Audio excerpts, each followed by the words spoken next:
గ్రామ సభల్లో గడబిడ పథకాల అర్హుల జాబితాలపై అధికారులు నిలదీసిన జనం. ఫీల్డ్ ఎంక్వైరీ చేయకుండా లిస్ట్ ఎలా ప్రకటిస్తారు? ప్రభుత్వ ఉద్యోగులను ఎంపిక చేయడం దారుణం. ఒకే కుటుంబంలో ముగ్గురికి ఇండ్లు కేటాయిస్తారా? తమ పేర్లు రాకపోవడంపై జనం ఆందోళన. ఇంకా ఎన్నిసార్లు అప్లికేషన్లు తీసుకుంటారని ప్రశ్నలు. ప్రభుత్వ పథకాలకు లబ్ధిదారుల ఎంపిక కోసం రాష్ట్ర వ్యాప్తంగా మంగళవారం ప్రారంభించిన గ్రామ సభలు చాలా చోట్ల రసాబసగా మారాయి. రేషన్ కార్డులు, ఇందిరమ్మ ఇండ్లు, ఇందిరమ్మ ఆత్మీయ భరోసా జాబితాల్లో అనర్హుల పేర్లు ఉండటంతో అధికారులపై జనం ఆగ్రహం వ్యక్తం చేశారు. భూములు, రేషన్ కార్డులు, ఇండ్లు ఉన్నోళ్లు ప్రభుత్వ స్కీములకు ఎలా అర్హులవుతారని నిలదీశారు. గత 4 రోజుల నుంచి చూసుకుంటే కనుక ముందుగా రేషన్ కార్డులో విషయం వచ్చిందండి. రేషన్ కార్డులలో కూడా అర్హులు ఎవరైతే ఉన్నారో వాళ్ళ పేర్లు జాబితాలో లేకుండానే అంటే ఏ జిల్లాకి ఆ జిల్లాకి పంపించేశారు.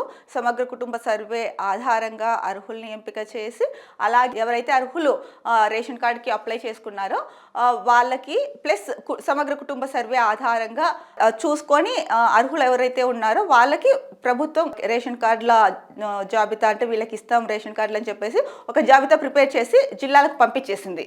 మొదటగా ఏం చెప్పారు, 6.68 లక్షల మందికి రేషన్ కార్డుల జాబితా సిద్ధమైంది, జిల్లాలకు పంపించేసామని చెప్పారు. అయితే అక్కడ జిల్లాలకు పంపించిన తర్వాత ఇంకొక విషయం కూడా చెప్పింది ప్రభుత్వం. గ్రామ సభలు, బస్తీ సభలు నిర్వహించి ఏవైనా అభ్యంతరాలు ఉంటే స్వీకరించి వాటిని కూడా ఇంప్లిమెంట్ చేస్తాము అని చెప్పేసి. అయితే ఈ నెల 26వ తేదీన ప్రతిష్టాత్మకంగా 4 స్కీములు ఏవైతే ఉన్నాయో, రైతు భరోసా కానీ, ఇందిరమ్మ ఇండ్లు కానీ, ఇందిరమ్మ ఆత్మీయ భరోసా కానీ, రేషన్ కార్డులు కానీ, ఈ 4 స్కీమ్లోకి సంబంధించి గ్రామ సభ, ప్రజాసభలు పెడితే కనుక చాలా గందరగోళంగా మారాయి. నిన్న కూడా మనం ఇదే న్యూస్ చూసుకున్నాం. ఏంటంటే కమిషనరేట్లో చేసిన అధికారులు సమన్వయ లోపం వల్ల ప్రజల్లో ఆందోళన నెలకొంది. సో దీనికి ఫుల్ స్టాప్ పెట్టేందుకు CM Revanth Reddy video conference ద్వారా కూడా మాట్లాడారు. ఎలా ముందుకెళ్లాలన్నది సూచించారు. దానివల్ల ప్రాబ్లం సాల్వ్ అయింది అన్నట్టు నిన్న న్యూస్లో అయితే ఇచ్చారు. బట్ ప్రజా సభలు ఏదైతే గ్రామ సభలు నిర్వహించారో అక్కడ మాత్రం చూసుకుంటున్నాం ఇప్పుడు మనం న్యూస్ ఏంటంటే అనర్హుల పేర్లు కూడా, అంటే అన్య ఉన్న వాళ్ళకి కూడా ఎలా మీరు ఇల్లు కేటాయిస్తారు, ఒకే ఇంట్లో ముగ్గురికి కేటాయిస్తారా అని చెప్పేసి జనం తీవ్ర ఆగ్రహంతో సర్కార్పై ఉంది. అంటే తెలంగాణ రాష్ట్ర సర్కార్పై. నిజంగా అర్హత కలిగిన వాళ్ళ పేర్లు, చాలా మంది పేర్లు లిస్టులో లేవంట. సో అనర్హుల పేర్లు మాత్రం ఉన్నాయంట.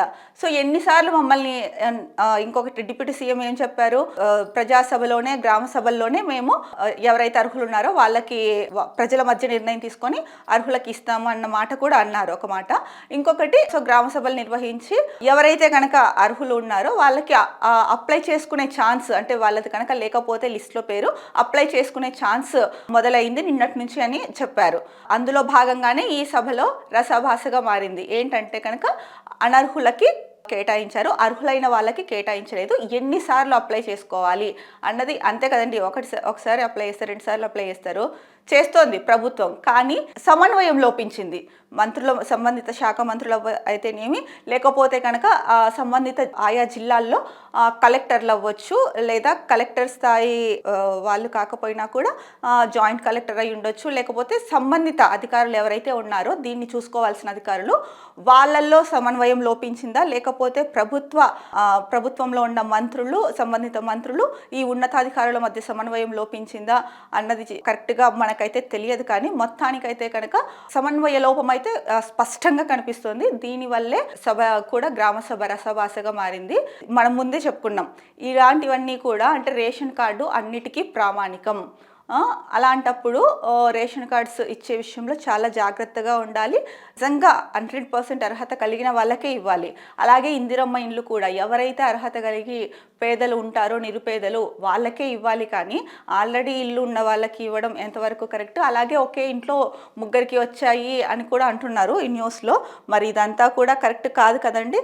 మరి గవర్నమెంట్ ఇంత పకడ్బందీగా చేసుకుంటూ వెళ్తున్నామని చెప్పి ఎందుకు చివరికి వచ్చేసరికి అంటే కార్డ్స్ ఇష్యూ చేయాలి, ఇందిరమ్మ ఇల్లు ఎవరైతే అర్హులు ఉన్నారో వాళ్ళకి ఇష్యూ చేయాలి అన్న టైంకి అసలైన ప్రాబ్లం మొదలైందని చెప్పొచ్చు. ఎందుకంటే వాళ్ళు కరెక్ట్గా, అంటే ఇక్కడ ప్రభుత్వం చెప్తుంది, సీఎం చెప్తారు, తర్వాత సంబంధిత శాఖ మంత్రులు, సంబంధిత జిల్లాలకు చెందిన ఉన్నతాధికారులు ఎవరైతే ఉంటారో దీనికి సంబంధించి వాళ్ళు చూసుకొని ప్రాపర్ గైడెన్స్తో, ప్రాపర్ మార్గదర్శకాలు పెట్టుకొని అప్పుడు దాన్ని ఒకటికి 2 సార్లు చెక్ చేసి కావాలంటే కొంచెం ఒక 2-3 రోజులు లేట్ అయినా సరే పంపించి అధికారులను కానీ లేదా ఫీల్డ్ ఆఫీసర్స్ని కానీ సర్వే చేయించాలి. ఇప్పుడు సమగ్ర కుటుంబ సర్వే చేయించారు, దాని ఆధారంగా అన్నారు. బట్ అర్హులకైతే రాలేదు అని చెప్పేసి ప్రజాసభల్లోనే ప్రజలు వాపోతున్నారు. మరి రాష్ట్ర ప్రభుత్వం దీనిపైన దృష్టి కేంద్రీకరించి ఇది జరగకోకుండా అర్హులకే పథకాలు వెళ్ళేలాగా చూసుకోవాల్సిన బాధ్యత ఎంతైనా ఉంది. ఈ విషయంలో అయితే కనుక మరి ప్రభుత్వం ఒక రకంగా వైఫల్యం చెందిందనే చెప్పొచ్చు. ఎందుకంటే ప్రజాసభల్లోనే ప్రజలు అంత తీవ్ర ఆగ్రహం వ్యక్తం చేస్తున్నారు అంటే కనుక ఇది 100% సమన్వయ లోపమే. ఇలాంటివి జరగకుండా చూసుకోవాల్సిన బాధ్యత ఎంతైనా ఉంది రాష్ట్ర ప్రభుత్వం మీద.